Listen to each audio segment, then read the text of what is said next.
Hello and welcome to another Smaulgld live stream. Today is September 3rd, Monday, Labor Day 2018.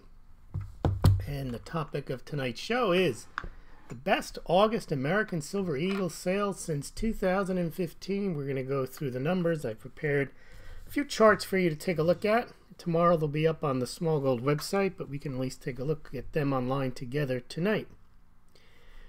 Gold market was open today, pretty much flat, up and down about $2 either way at 1199.90 at the moment. Silver at 1444, same thing, up or down 2 to 4 cents either way.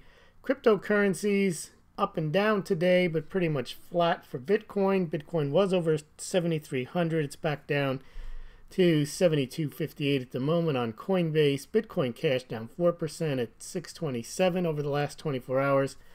Ethereum 288, that's down about 2.5%, and Litecoin down about 1% at 65.50. All right, well, let's take a look now at the improvement in the American Silver Eagle sales. I have a few charts here, but one thing of note is that in August, the U.S. Mint sold 1,530,000 American Silver Eagles, which is a pretty good August, considering especially since this year the U.S. Mint has not cracked 1 million sales, except in the first month of 2018, which was January, when they sold about 3.2 million. But even that was below the average of the last 6-7 years of about 5-6 million. But you can see from the chart that's on your screen right now, excuse me, 1.53 million, and that is a lot better than last August, which was under a million, and it's even better than 2016 when the US Mint sold 1.28 million. You got to go all the way back to record year 2015 when the U.S. Mint sold 4.935 million American Silver Eagles in the month of August. Now, while it's a good month, it's better than 2017, which to date is the worst year in 10 years, and 2016 was a dramatic fall off from 2015, although the first 5 months of 2016 were actually ahead of the record pace of 2015. The sales really fell off after Brexit in 2016. And then you can look at the rest of the chart. You can see ever since 2008, you could see 2008, 1.81 million. Ever since then, August has been a relatively light month, but still well over 1.5 million, usually cracking 2 million until 2016. So 2018 reflects a bit of a move up from 2017 and 2016, but we're not in that 2 million plus range or even 3 million plus range that we reached in 2011 and 2013, and again almost hitting 5 million in 2015. All right, let's take a look at some other charts that we have for you tonight. All right, so that is August, but let's take a look now at where we stand overall. American Silver Eagles. That should be coming up on your screen shortly. The big year was 2015, and that year the U.S. Mint sold 47 million American Silver Eagles. The year before that, in 2014, the U.S. Mint sold 44 million. And then in 2016, as I mentioned, the doesn't look like we're not getting the doesn't look like you're seeing everything dink die. Yep.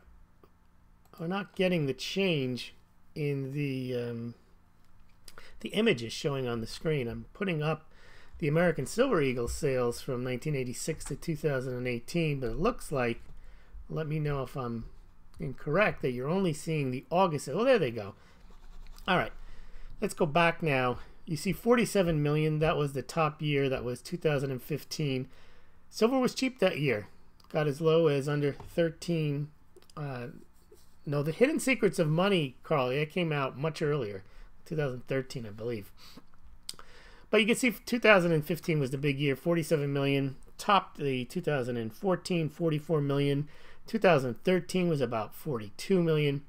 And you really saw a big increase from about 2011 to 2015.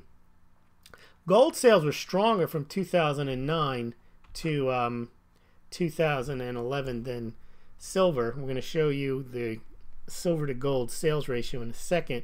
Silver really picked up from 2013, 14, and 15 when everyone was convinced, yes, everyone was convinced that silver was cheap. Silver was rarer than gold.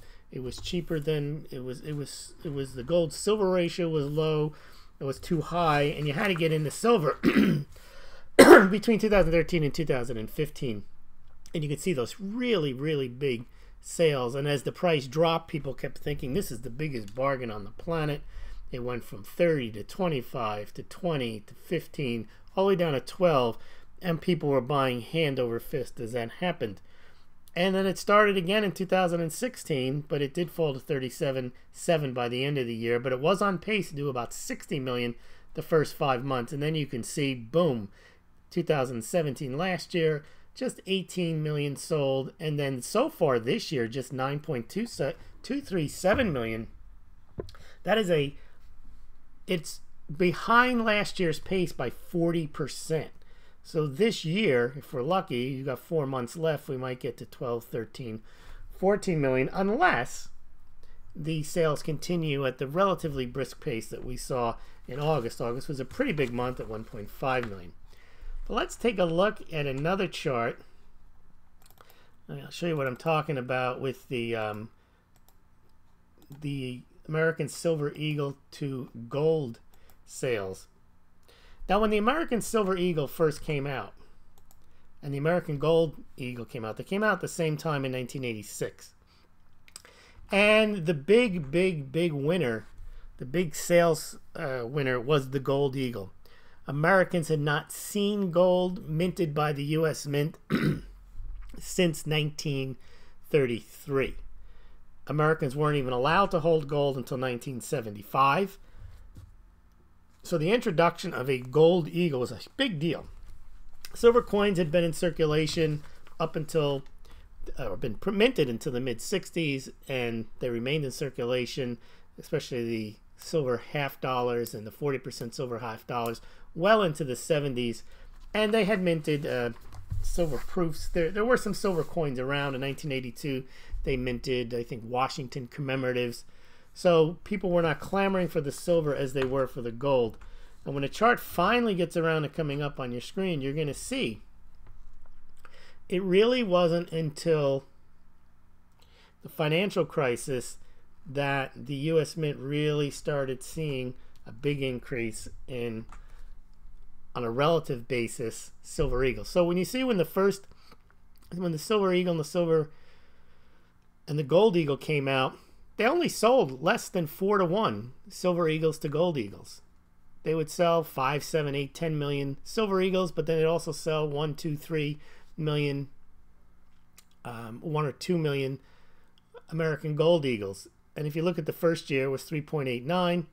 But if you look at 1998 and 1999, they sold less than 3 to 1 gold to silver. And that was because people were concerned about Y2K. And what they wanted to have if the world ended and the computers didn't flip over was gold. And you can see that dramatically there. Those are the 2 biggest years of gold sales at the U.S. Mint. I'm going to show you the silver sales at that time, but tomorrow we're going to do the American Gold Eagles. They sold over 2 million ounces, but if you can see, 1998, 1999, 1997, about 2.8 to 3.2 to 1 So the dollar amount was dramatic. So much more gold was being purchased than silver on a dollar basis. It's almost 1-to-1. It's less than 3-to-1. And then in 2000, everything stopped. So the reason that went up to 97-to-1 was because people didn't have the appetite for gold. The tragedy didn't happen. It's not that silver sales went up that much. It's just that silver sales stayed about the same and gold sales fell off from their record highs. But then you can see in 2014, there was a lot of hype that year. Silver is rarer than gold. There is just as much investable silver as there is gold. Silver is a smoking bargain. You will buy a house with a box of silver eagles. This is when silver was going down and people just thought that's crazy. The gold-silver ratio was unsustainable and silver was the biggest bargain on the planet, and people were buying silver hand over fist in 2014 and 2015. And now you can see it's gone down a bit. In 2016, it was a big year for gold sales in 2016. And again, the reason for that was Brexit. People were concerned, just like in Y2K, but not at the same level, of some type of financial crisis. So they went into the gold at a higher rate than they did silver. Now, 2017 and 2018, you can discount, I think, how high these numbers are because both of the numbers of American Silver Eagles and American Gold Eagles are very low. But let's take a look at some more charts on Silver Eagles. I want to show you the lifetime chart of, no, we already saw that. I want to show you this year versus last year because I mentioned we're down 40%. And when that chart comes up, you'll see. And now last year was not a good year. Last year was only 18 million. But August was the first month this year that the U.S. Mint sold more in a month in 2018 than they had in 2017. So 1.53 million, and that was up from 1.025 million last year, and also up from just the 885,000 that the U.S. Mint sold last year. And this year, the U.S. Mint, as I mentioned, only sold over 1 million in January when they sold 3.235. Still not coming up on your screen there, but I guess it takes some time. I'm going to have to find another streaming service because this cuts off and it doesn't work, and you're still not seeing what you should be seeing on the screen. I don't want to go ahead of us because you're not seeing. There you go. Okay, so there's your screen. So you can see last year, 2017, started off pretty big with 5.1 million American Silver Eagles sold. This year, not so much, 3.2. And then last year was not that good, but still, you had February over 1 million, you had March over 1 million, you had May at 2.4, July 2.2, and even August was 1 million. And as you can see in the red bars is this year. Only this August, 1.53 million over 1 million, other than January, which is 3.235 million. So we don't know if August is really just now. We've reached the middle of the year when May, they didn't buy much, 380. June, not much, 435. These are sales to authorized purchasers. We don't know if August reflects an increase in consumer retail demand, or this is just the authorized purchasers replenishing inventory that they didn't buy, as you can see, obviously, in the last 4 months where they weren't buying very much. So generally, if it's an inventory replenish month, you won't see the same big number in September. If you see a big number in September, it means that the authorized purchasers are preparing because they saw sell-through in August and they're seeing it in September.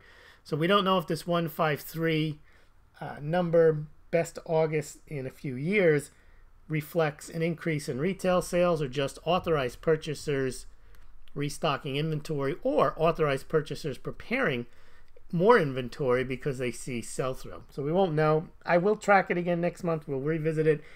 During the last 4 months, I didn't cover it because the numbers are very low. There was really not much to say other than they were down 60, 70, 80%. I mean, look, in May 2017, 2.4 million sold, and then May 2018, just 380 1,000 Silver Eagles sold. Now let me see, what does that do to our premiums? I started keeping these charts. I had Nick Laird prepare them for me. Yep, here they are, Silver Eagle premiums. And I caught it. I had him prepare them just before they really spiked, and I knew it was going to happen. I saw the sales really spiking, and I was wondering if they were going to hit production capacity, and they did. And next week during the week, we're going to go through the Perth Mint, and we're going to talk about that big spike in 2015 when the Perth Mint released the Australian silver kangaroo and sold 3.6 million at a time when the U.S. Mint and the Canadian Mint both ran out of silver planchets to make silver eagles and silver maple leafs. So they really picked a good time, because the Perth Mint actually makes the planchets. They're mint, and they actually have the silver. The U.S. Mint gets their silver planchets from the Sunshine Minting, which is another reason why it's foolish to think that J.P. Morgan bought silver eagles. The U.S. Mint would buy silver from the Sunshine Minting, not silver, buy the planchets, and they would send them blanks, and then the U.S. Mint would stamp silver eagles on them, and then they would sell hundreds of millions of them to J.P. Morgan, and they'd melt them down. It just seems like a lot of work and no evidence. But in any event, if you're looking now, I think we finally got the premium premium chart up there, and you can see generally the premium is about 20%. Well, it depends, and I did a whole video on this. The authorized purchasers get charged $2 per coin over the spot price of silver, no matter what the price is. So that means the lower the price goes, the higher the percentage premium is. It's not really a good deal. But when they ran out of silver eagles in 2015, the premium went all the way up to 50%. Generally, it's ever since then, you can see since mid-2016, we haven't seen much of a spike. Although we're seeing, if you look to the far right of the chart, the premiums are going up, and that could be because maybe there's a little bit of an uptick in retail demand, and the dealers might be caught a little short.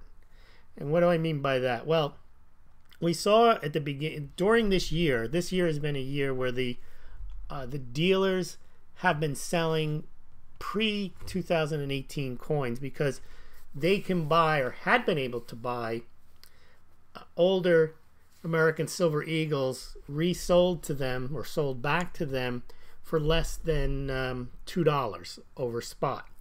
And then they could sell them to you for less than $2 over spot. So maybe a SD Bullion or one of the online dealers might pay 50 cents or $1 over a spot, or even close to spot. I don't know. You can see it on their website. They do have it. But they definitely were paying less than $2 over spot for old silver eagles, but they would have to be in brilliant uncirculated condition. Then they would sell them to you at less than $2 over spot. And that was a good deal, because if you want to buy the new ones, the authorized purchasers get them for $2 over spot. Then they sell them to SD Bullion and other places. And for order for them to make any money, they probably have to sell them to you for at least $2.25, $2.50 over spot. So they were probably doing a brisk business in the pre-2017s. No one was buying the 2018s, but that might have dried up. All the people that were going to sell to them aren't selling anymore, and now people that want to go and buy American silver eagles see that, well, they might as well get the new ones because they're closer. The premiums, you can't get the bargains anymore on the pre-2018s, so they're buying the new ones, and there may be some, it looks like, they're able to get away with a bit more. You can see that starting in the last couple of months in 2018, you do see the premium going from about 20% to about 24, 25%. You can see the single point premium is about 24%, and you could see early in 2018 it was at 20%. So it's quite a bit of a premium rise, and we'll see if this new buy in August alleviates some of the small bottleneck that they might be having whether the premiums come down. It's worth keeping an eye on. We don't know if there's going to be another surge in prices in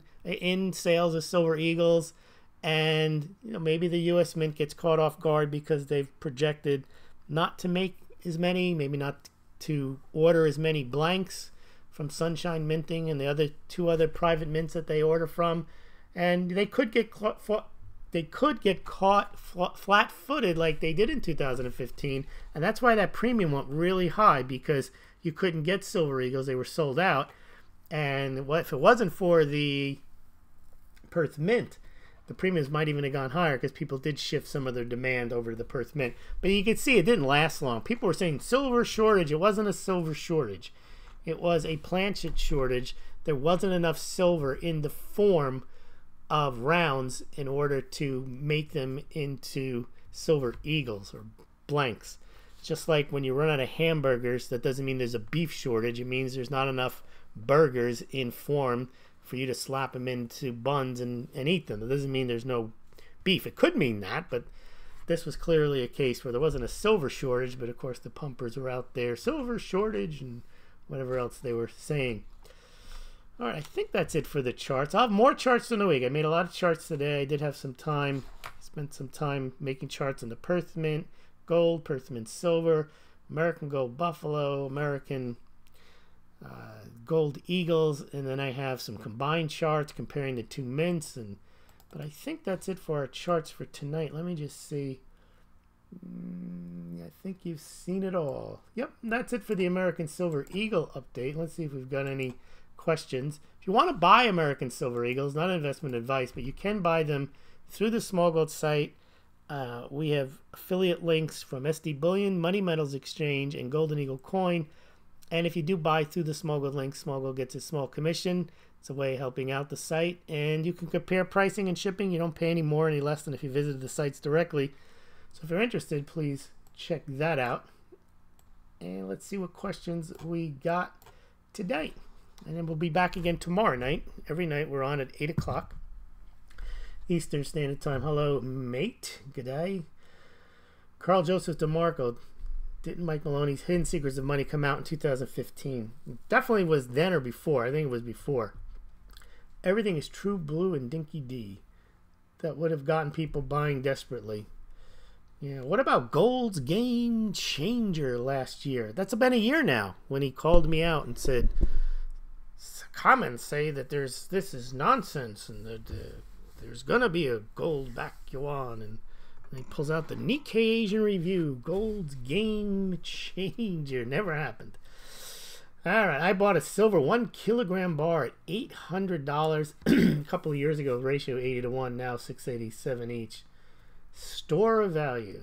All right, let me suck me in.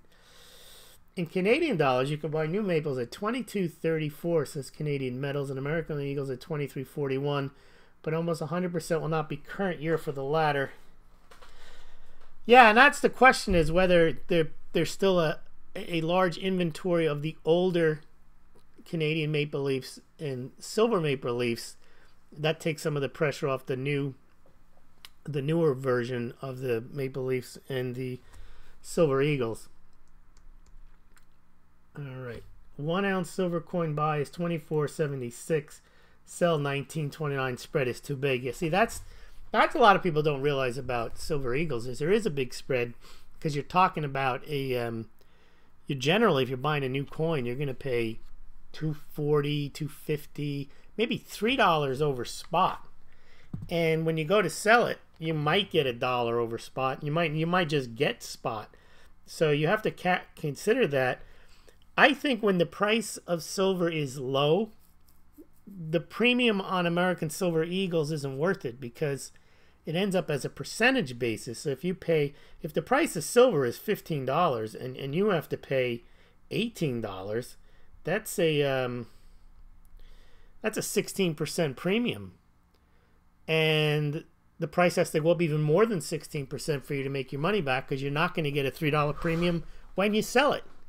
So when the price is low, if you're going to buy physical silver, it makes sense to buy something closer at spot, because even if you go to sell it and they buy it back from you for less than spot, It's not going to be $3 less than spot, I wouldn't imagine. But that's just something to keep in mind. Now, when the price goes higher, then that $2 or $2.50 or $3 over spot that you have to pay isn't as big of a deal. I've done a chart on it showing you, I mean, you could do one yourself, but I actually have it where it shows what the percentage premium is when the price goes from $10 to $20 to $30, $40, all the way up to $50. All right. It would be nice to overlap this as a line chart, compare trends to paper contract chart. Yeah, if I had unlimited time and lots of charting software and it was a paid service miser, I might do it. But guess what? I'm not going to do it. There's only so much time I have to devote to doing these charts and so on. I do it because I like it, but I don't have unlimited time to spend on it. I have learned anyone who tells you exactly how it'll play out or selling something. Of course. Too many variables. Yes, indeed, he says, Carl Joseph Watson. All right. Dr. Medesco, the big tell on Mike is when he bought an $80,000 Tesla. I remember that, and he did a video. It was like a praising of Elon Musk. It was called "Man with a Plan." I was like, I've never liked Elon Musk. I've never been impressed with him. I just didn't see it. I watched him speak. This is before his recent meltdown. I think someone is a success if they can bring something to market and make money from it without subsidies and without hype. And I don't know. I just was never a big fan of Elon Musk. It's amazing. He still has his fanboys, that's for sure. Well, he had $80,000 for discretionary purchase. You know, the silver sellers really have to sell a lot of silver. And remember, they don't really care where the price goes. I don't think people know this, but a large silver bullion dealer, I think the doc gave a very nice talk on this once. It's SD Bullion. It talks about what the large silver bullion dealers do. When they make a purchase of silver, like big purchase, at the same time they buy the silver, they sell the silver short on the COMEX. They buy short contracts. And the reason for that is they don't want to take, if they buy $10 million worth of silver at $20 an ounce, and then the price goes down to 19 to 18 to 17, and they haven't sold it all yet, they can't just hold on to it and not sell it. If you look on the bullion dealers' websites, what they're doing is they'll sell you the price at the current spot price or whatever their premium is on it. Well, they'll go bankrupt pretty quickly if they buy silver, $10 million worth of silver at $20 and they have to sell it to you at something like $18, or if it goes to $15, they're not going to last. So what they do is they sell the corresponding amount of silver short, and this way it's all hedged out, and this way there's no gain if the price goes up, but there's no loss if the price goes down. They make their money back, and now all they care about is volume. So that's one thing to consider. The silver bullion dealers are not in it with you on their inventory hoping it goes higher. They don't really care. What they hope happens is the best thing that drives the silver bullion dealers' sales is volatility, meaning if the price starts really going higher, they're going to sell more, which means they're not going to get the benefit of the upside on the silver, other than if they have their own personal stack. But if the price drops and it really falls down, they like that too, because people dive in because the price is falling. But they're not losing money when the price goes, if they're hedged properly, goes from 20 to 15. And as a result of the price going from 20 to 15, there's a lot of buying. They like that. And this is a business where they have to make volume. They can't, it's not like when you're a rare coin dealer or numismatics where maybe they bought a coin for $2,800, they could sell it for $5,000.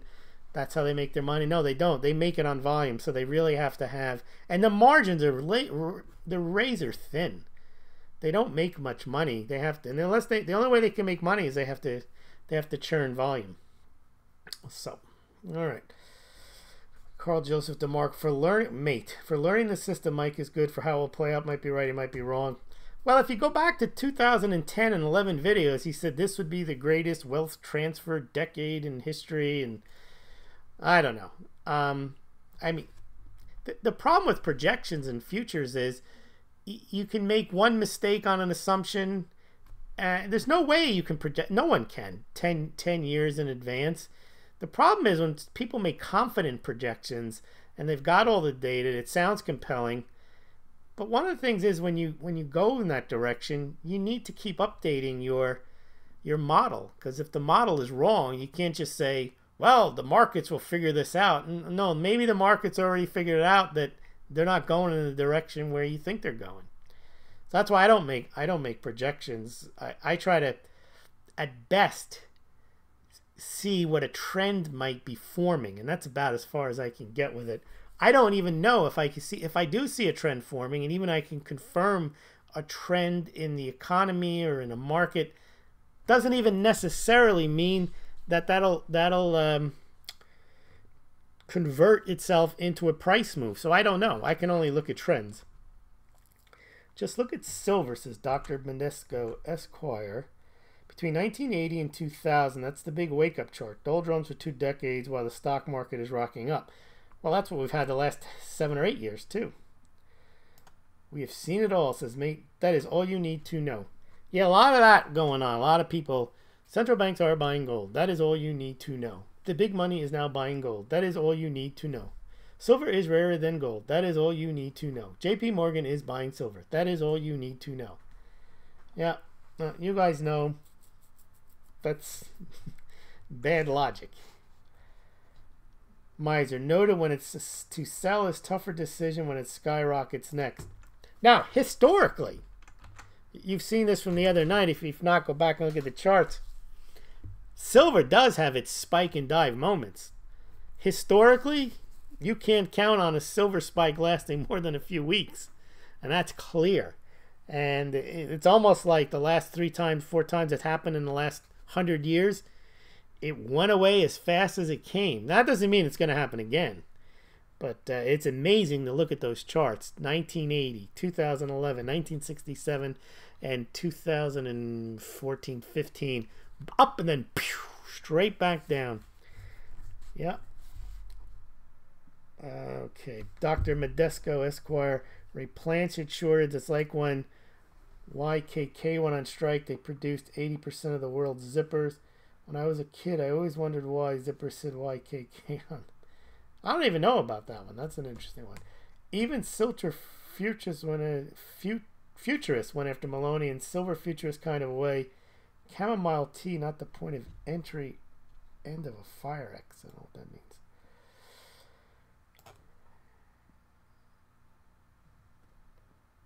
Yes, those videos, the Hidden Secrets of Money, those series are very good. They do explain the creation of money, the monetary system, and all that. It doesn't necessarily translate into... I mean, one of the great charts he shows is he talks about gold and silver doing an accounting to catch up to the amount of money that's been created. But that hasn't happened. And possibly it's because, and this is what I've suggested or hypothesized, is that gold and especially silver don't have that as much of a monetary value as they once did. Now, it's clear when they were both circulating as money, clearly there was a correspondence that was very tight. But today, silver is not even a tier 1 asset. It's not part of the financial system. It's not a reserve. So it's hard to say that silver is money, other than if you're a silver worshiper. Silver is money, period, and all that kind of stuff. But silver isn't. Silver is not a currency. It used to be. Gold still has its foot in the financial system, but it's not like, other than central banks are buying gold, the few central banks that are buying it are the ones whose currencies are getting hammered and the ones who make sense to buy gold. But the big central banks in the world, I don't think does a 100% correspondence to gold and money. Even China, with all of its gold that it's bought. I've done a chart on this. Even if they have 30,000 tons throughout the country, the amount of debt that they have, those 20,000 tons, I think I calculated it was like $800 billion. It's not, they don't have as much gold to cover all their debts, and they clearly don't have as much gold to cover the money supply. So I think there's been, what Mike was talking about is that the gold and silver have to do an accounting to catch up to that money supply. I think the markets have discounted that. I don't think they do that. I don't think they think, nah, gold needs to be higher because gold is money and gold needs to reflect the price of money. I don't think they look at it that way anymore. Clearly they don't.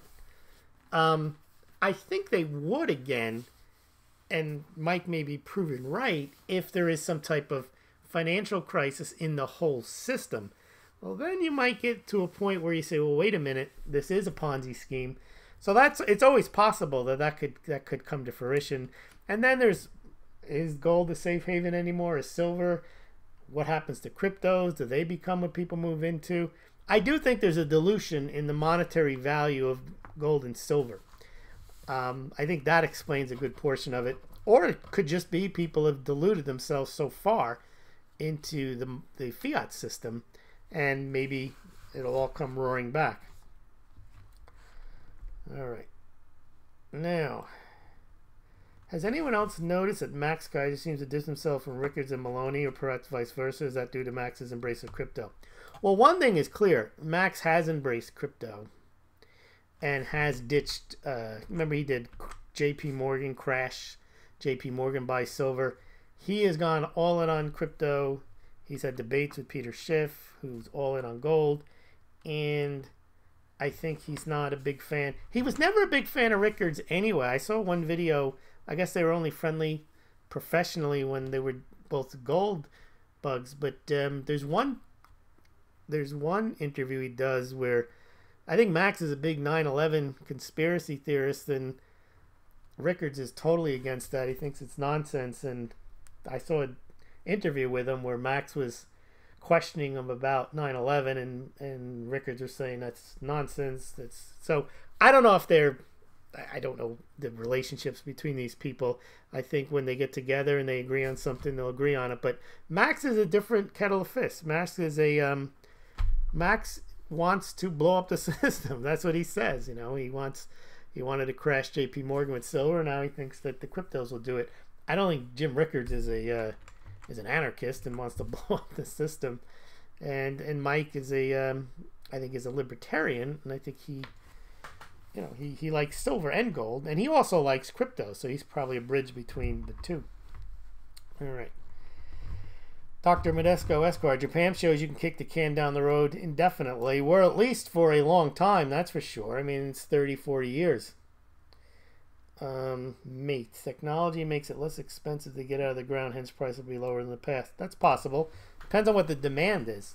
Like TVs and computers. So that's an interesting way of looking at it. Yep. All right. I've lost sound. Try reloading tab. Anyone else lose sound? My bad. Okay, reloaded. You're correct about the Max versus 9/11 stuff. Yes, saw that. Yeah, I don't think any of these guys are, I mean, just because they're on a video together, I don't think they're working together. Any of the commentators, and everyone has a different point of view. That's the interesting thing about the space, is you have all these people that have their different points of view. Although a lot of them have the same points of view. That's, I think, what I try to question some of these narratives, like the gold back yuan and the COMEX default and the silver shortage. And you know, when I see those stories, I hear everybody repeating them, I'm not so sure. The other one is end of the petrodollar, dollar collapse, de-dollarization. That's only one side of the story. Not going to get into that tonight. All right. Well, thank you very much, everyone, for listening, and we will see you tomorrow night.